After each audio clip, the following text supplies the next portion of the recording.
क्योंकि हम स्वभाव से आलसी हो जाते हैं और इसीलिए हम ये पूरी तरह से भूल जाते हैं कि सफलता की राह हमेशा ही मुश्किलों से भरी होती है। कि एक योजना अगर विफल भी हो जाए तो दूसरी योजना बनाइए, आगे बढ़ते रहिए, पीछे हटने के बारे में मत सोचिए। एक बात तो ये मान लीजिए कि दूसरे लोगों के सहयोग के बिना किसी भी व्यक्ति के पास एक बड़ा लक्ष्य हासिल करने के लिए पर्याप्त अनुभव, शिक्षा, क्षमता या ज्ञान हो ही नहीं सकता है।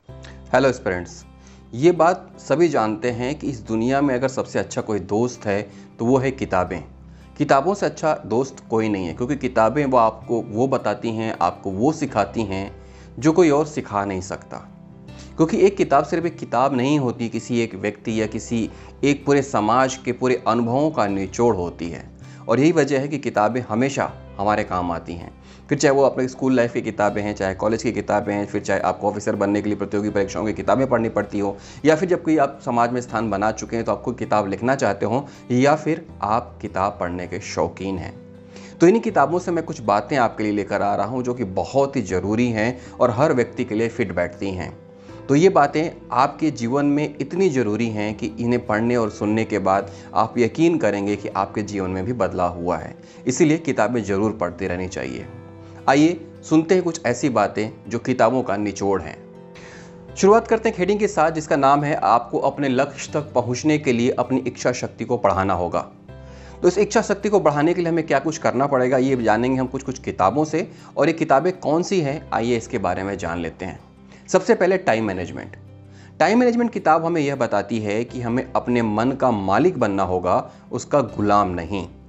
अक्सर हम मेहनत करने से, काम करने से जी चुराते हैं, क्योंकि हम स्वभाव से आलसी हो जाते हैं और इसीलिए हम ये पूरी तरह से भूल जाते हैं कि सफलता की राह हमेशा ही मुश्किलों से भरी होती है। अगर आपको सफलता हासिल करनी है, अपने लक्ष्य तक पहुंचना है, तो आपको हर हाल में अपने मन पर काबू पाना ही होगा। क्या होगा, क्या नहीं होगा, इन सब सवालों में मन को उलझाने की बजाय आपको अपनी मेहनत पर भरोसा जताना होगा और सकारात्मक सोच के साथ आगे बढ़ना होगा। आपको अपनी इच्छा शक्ति को बेहद मजबूत करना होगा और लक्ष्य की तरफ बढ़ते रहना होगा। आप इतिहास उठाकर देख लीजिए, जो सफल होते हैं वो अपने मन के गुलाम नहीं होते हैं, बल्कि वो अपने मन के मालिक होते हैं। और यही सिखाती है हमें टाइम मैनेजमेंट किताब। अब आते हैं दूसरी किताब के ऊपर, जिसका नाम है think and grow rich. Think and grow rich किताब हमें यह सिखाती है कि एक योजना अगर विफल भी हो जाए तो दूसरी योजना बनाइए, आगे बढ़ते रहिए, पीछे हटने के बारे में मत सोचिए। उदाहरण के तौर पर आप महान साइंटिस्ट और भारत के पूर्व राष्ट्रपति APJ अब्दुल कलाम से सीख सकते हैं। वो एक पायलट बनना चाहते थे, लेकिन उनका सिलेक्शन एयरफोर्स में नहीं हुआ। उन्होंने हार नहीं मानी और भारत को रॉकेट साइंस की दुनिया में स्थापित कर दिया। सोचिए, अगर वो एयरफोर्स से भर्ती नहीं हुए होते और उन्होंने अपने कदम वापस खींच लिए होते जब वो एयरफोर्स से भर्ती नहीं हुए, तो क्या आज भारत इतना आगे होता? एक बात तो ये मान लीजिए कि दूसरे लोगों के सहयोग के बिना किसी भी व्यक्ति के पास एक बड़ा लक्ष्य हासिल करने के लिए पर्याप्त अनुभव, शिक्षा, क्षमता या ज्ञान हो ही नहीं सकता है। एक चालाक इंसान भी अमीर बनने की कड़ी में बिना किसी योजना के सफल नहीं हो सकता है। अगर आपकी योजना सफल नहीं होती है तो ये एक अस्थायी हार है, इसे आपको पकड़कर नहीं बैठना है। इसका ये बिल्कुल भी मतलब नहीं है कि आपकी योजना सही नहीं थी। ऐसी स्थिति में आपको एक नई योजना बनानी है और पुरानी गलतियों को न दोहराते हुए दूसरी योजना पर मन लगाकर काम करना है। अब हम आते हैं तीसरी किताब की तरफ, जिसका नाम है जीतना है तो जिद करो। ये किताब हमें ये सिखाती है कि आत्मविश्वास के बिना सफलता मिलना असंभव है। आपके अंदर कॉन्फिडेंस रहना चाहिए, लेकिन ओवर कॉन्फिडेंस नहीं। देखिए, सफलता के लिए आत्मविश्वास का होना उतना ही जरूरी है जितना आपके जीने के लिए हवा और पानी का होना। बिना आत्मविश्वास के आप सफलता की राह पर एक कदम भी नहीं चल सकते हैं। आत्मविश्वास ही आपको आगे बढ़ाने की प्रेरणा देता है। आत्मविश्वास एक ऐसी ऊर्जा है जो सफलता की राह में आने वाली कठिनाइयों से मुकाबला करने के लिए आपको हिम्मत, साहस देता है। ये बात पूरी तरह से सच है कि सफलता की राह आसान नहीं है। हालांकि आत्मविश्वास के साथ आगे बढ़ते रहने से आपका लक्ष्य के प्रति समर्पण बढ़ता जाता है, जो आपको आखिरकार सफल बनाता है। तो ये सारी बातें किताबों से ली गई हैं और देखिए, ये किताबें जो बातें कहती हैं वो पूरी तरह से सच कहती हैं। अब इसी कड़ी में एक और किताब की बात करना चाहूँगा मैं, the power of positive attitude. हर कोई कहता है कि पॉजिटिव एटीट्यूड के साथ चलो, लेकिन ये किताब जब आप पढ़ेंगे तो आपको समझ में आएगा कि आखिरकार पॉजिटिव एटीट्यूड का पावर क्या होता है। तो the power of positive attitude किताब से हम ये सीखते हैं कि विरोधाभास की स्थिति में हम किससे बात करें। जब भी आपका माइंड डुअल हो तो आप क्या करें।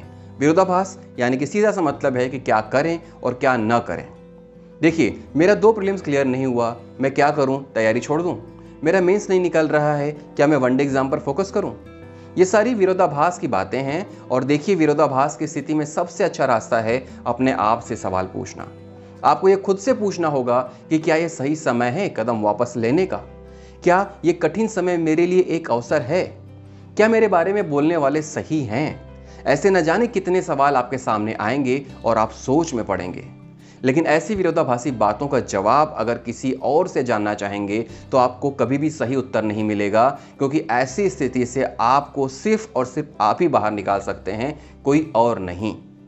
तो इस तरह से ये किताबें आपको बहुत कुछ सिखाती हैं। मैं आपसे हमेशा कहता रहता हूं कि आप लगातार पढ़ते रहिए। अब ये ज़रूरी नहीं है कि आप किस उम्र के हैं, किस फेज़ में हैं, किस स्थिति में हैं। हर परिस्थिति, हर समय के लिए किताबें उपलब्ध हैं और ये किताबें न सिर्फ आपका कॉन्फिडेंस बढ़ाएंगी बल्कि ये बताएंगी कि आपको आगे कैसे बढ़ना है। तो आज ये 4 किताबों के कुछ बहुत ही संक्षिप्त के कोटेशंस मैंने आपको लेकर आपके सामने आया हूं मैं, और मैंने आपको बताने की कोशिश की है कि कैसे आपको अपनी इच्छा शक्ति को पहचानना होगा, कैसे आपको अपना एटीट्यूड पावर पॉजिटिव लेकर चलना होगा, कैसे आपको टाइम मैनेजमेंट को पहचानना होगा। तो इन सारी बातों को लेकर आप भी आगे बढ़िए, निराश मत होइए। जो एक क्षणिक असफलता है उससे आगे बढ़ने की कोशिश करिए, पुरानी गलतियों को सीखिए और आगे कुछ नया कदम उठाइए जो आपके लिए फ्रूटफुल हो। अपनी शक्ति पहचानिए कि आखिरकार आप है क्या और आप चाहते क्या हैं। उम्मीद करता हूँ ये वीडियो आपको पसंद आया होगा। फिर मिलेंगे।